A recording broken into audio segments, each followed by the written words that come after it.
সকালে ঘুম থেকে উঠেই দেখি একটা কাকু এসেছে। কাকু না, জেঠুর বয়সে। তো ছাতা ঠিক করতে এসেছিল, আর বরকে তো খাইয়ে কাজে পাঠিয়ে দিয়েছি। তো রাস্তায় এসে দেখি এই জেঠুটা এসেছিল। তো ঘরে একটা ছাতা ছিল, অনেক দিন ধরে ফেলানোই ছিল, ঠিক করাই হচ্ছিল না। তো ভাবছিলাম নতুন ছাতা নেব, তো ভাবছি নতুন ছাতা নিয়ে কি করব, এটা ঠিক করেই নিই। তারপরে এই যে ছাতাটা ঠিক করলাম, তারপরে গিয়েছিলাম বাজারে সবজি বাজার করতে। ঘরে মাছ ছিল কিন্তু সবজি ছিল না, এই জন্য আর কি বাজারে যাওয়া। তো চলো কি কি সবজি এনেছি তোমাদের দেখাই। আর শুভ সকাল বন্ধুরা, আশা করি তোমরা যে যেখানে আছো সুস্থ আছো, ভালো আছো, আর আমিও ভালো আছি। ভারতের ছোট্ট একটা গ্রাম থেকে আমি একা তোমাদের সবাইকে স্বাগত জানিয়ে আজকের ব্লগটা শুরু করছি। আর আজ এনেছি প্রথম আম, মানে পাকা আম খেয়েছি অনেকবার কিন্তু কেনা হয়নি, মানে কাকিরা দিয়েছে প্রসাদে খাওয়া হয়েছে কিন্তু কেনা হয়নি, তাই আজ কিনে আনলাম। 1 কিলো আম নিয়েছে 40 টাকা। আর এখানে এনেছি ভেন্ডি, আর হচ্ছে উস্তে, আর পুঁই শাক। আমটা দেখো খাটের তলে রেখে দিয়েছি ঠান্ডা জায়গায়, তাহলে ভালো থাকবে। তারপরে এই যে এখানে সবজি কাটতে বসে পড়েছি। আর আজ করব পুঁই শাক রান্না করব। ফ্রিজে মাছ ছিল, চিংড়ি মাছ, এই জন্যই গিয়েছিলাম পুঁই শাক কিনতে। আর কচুর লতিটা পাইনি, নয়তো ওটাই এনে রান্না করতাম। তো যাই হোক, যেটা পেয়েছি সেটাই রান্না করি। আর দেখো বন্ধুরা, এখন বাজে ঘড়িতে 10:30। আর আমার অবস্থা দেখেছো, এখনও সেইভাবে কিন্তু রোদ্দুরের তাপটা, মানে এখনও দিনই ঠিকভাবে, তাই এই অবস্থা। তাহলে 12টার পরে কি অবস্থা হবে আমার। তো এই দেখো পুঁই শাক কাটা হয়ে গেছে, পুঁই শাক আলু, আর কেটে নিয়েছি রসুন, আর হচ্ছে কাঁচা লঙ্কা, আর হচ্ছে ফ্রিজ থেকে বের করে এনেছি চিংড়ি মাছ। এই চিংড়ি মাছতে রান্না করব। বাবা যে রোদ্দুর আর গরম, তো কাঠে রান্না যে কি কষ্ট, তো যে রান্না করে সেই জানে। তো এদিকে জলও গরম হয়ে গেছে, পুঁই শাকটা দেবো।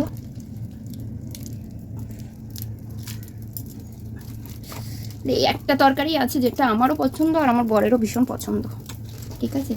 ও ভালো খায়, আমিও ভালো খাই। আর ঘরে আছে পাতিলেবু, পাতিলেবু দিয়ে মেখে খেতে তো দারুণ লাগে। আর করব ভেন্ডি ভাজা, আর হচ্ছে কালকের আমের চাটনি আছে, আর কিছু করব না।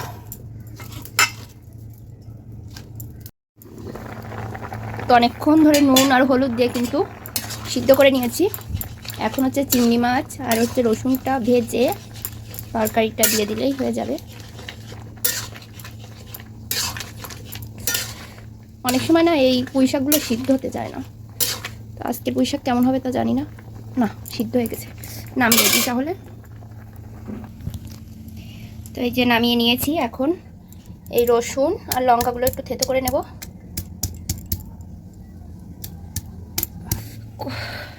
কড়াতে তেল দিয়েছি, এখন চিংড়ি মাছগুলো ভেজে নেব।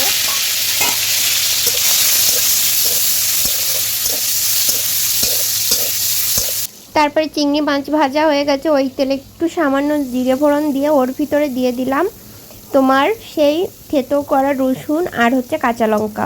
আমি কিন্তু এইভাবেই রান্না করি সব দিন। তো দেখো এখানে তরকারি হয়ে গেছে, আর একটু বেশি বেশি করেছি, কারণ হচ্ছে ওই যে বললাম আমাদের দুজনেরই পছন্দের একটা তরকারি, তাই জন্য একটু বেশি করেছি। আর এই যে কালকের টক আছে অল্প, এই জন্য ভেন্ডি ভাজা করেছি। আর হচ্ছে তোমার এখানে ভাত বসিয়ে দিয়েছি, ভাতের জলটাও ফুটে যাবে, তারপরে চালটা দেবো। ভাতের জল বসিয়ে দিয়েছি, এখানে চাল ধুয়ে এনেছি। চালটা বসিয়ে দিয়ে এই বাসন টাসন ধোবো, অনেক কাজ আছে, ওইগুলো করে স্নান করবো। এখন চালটা দিয়ে দেবো। আর এই যে আমার দেখো ভাতের চালটা ফুটে গেছে, এখন এই যে চালটা ধুয়ে কিন্তু নমস্কার করে দিয়ে দিচ্ছি।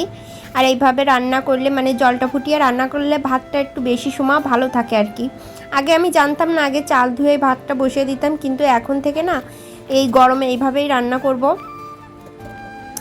তারপরে এই যে ওদিকে তো ভাত হচ্ছে, তাই ভাবছি এইদিকে তাহলে আমি বাসনগুলো ধুয়ে ফেলি। তাই দেখো বাসন নিয়ে চলে এসেছি কলপারে, এখন ধুয়ে নিচ্ছি। টুকটাক কিছু কাজ আছে সেইগুলো সারবো, ততক্ষণে কিন্তু ওইদিকে আমার ভাত হয়ে যাবে।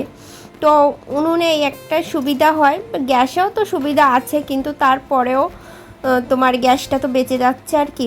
তারপরে এই যে দেখো বাসনগুলো মাজা হয়ে গেছে, এবার হচ্ছে সেই কালির কড়াটা, এটা ধুতে গেলেই মাথা গরম হয়ে যায়, মানে কালির জিনিস একদমই ভালো লাগে না। তারপরেও কিছু করার নেই, পরিষ্কার তো করতেই হবে। আর রেগুলার না মাজা হয় না, ওই সপ্তাহে একদিন আর কি কড়াটা মাজি আর কি। মানে এটা হচ্ছে উনুনে রান্না করার কড়াই, এটা কিন্তু গ্যাসে রান্না করি না, এই জন্য আর কি রেগুলার মাজিও না, মানে ওই সপ্তাহে একদিন এরকম মাজা হয়। তারপরে এই যে বাসনগুলো ঘরে রেখে আসছি।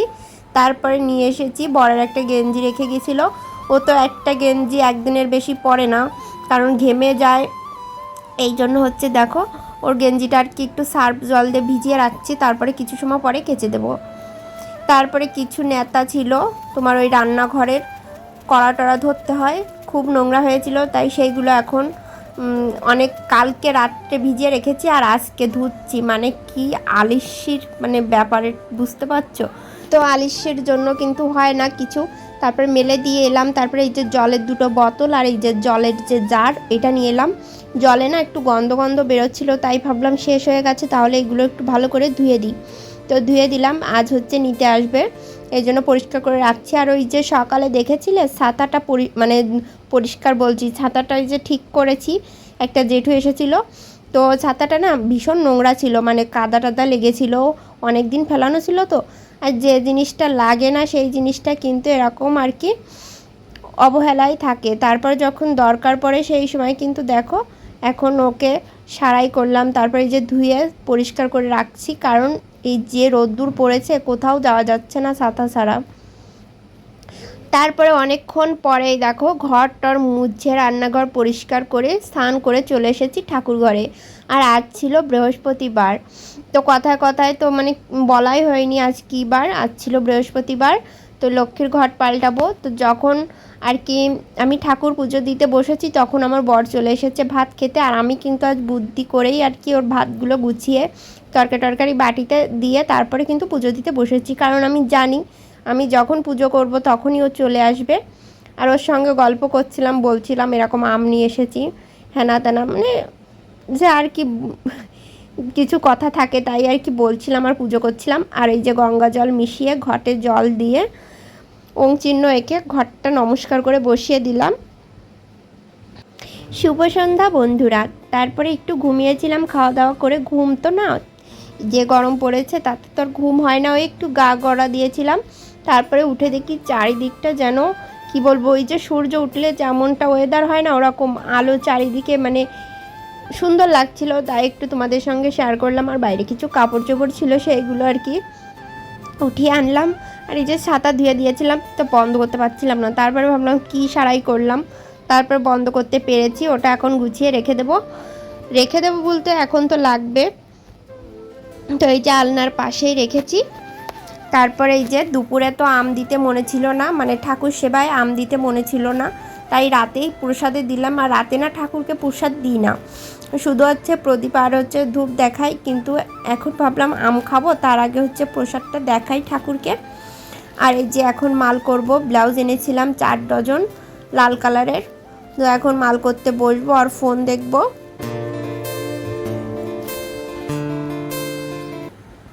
আর বন্ধুরা আমার অবস্থা তো ভীষণই খারাপ, দুপুরে একটু ঘুমাইছিলাম কিন্তু ঘুম একদমই পড়তে পারিনি, দেখো ঘেমে টেমে কি অবস্থা।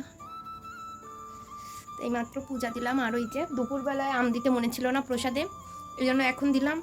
প্রথম আম ঠাকুরকে না দিয়ে তো খেতে পাচ্ছি না, কেমন একটা লাগে নিজের ভিতর থেকেই, তো এই জন্য আর কি ঠাকুরকে দিলাম। তারপর বর আসবে, ওকে দেব, আমিও খাবো। 6টা আম হয়েছিল, তোমরা তো দেখেছিলে, ফ্যান চালাই নয়তো মাল করতে পারবো না।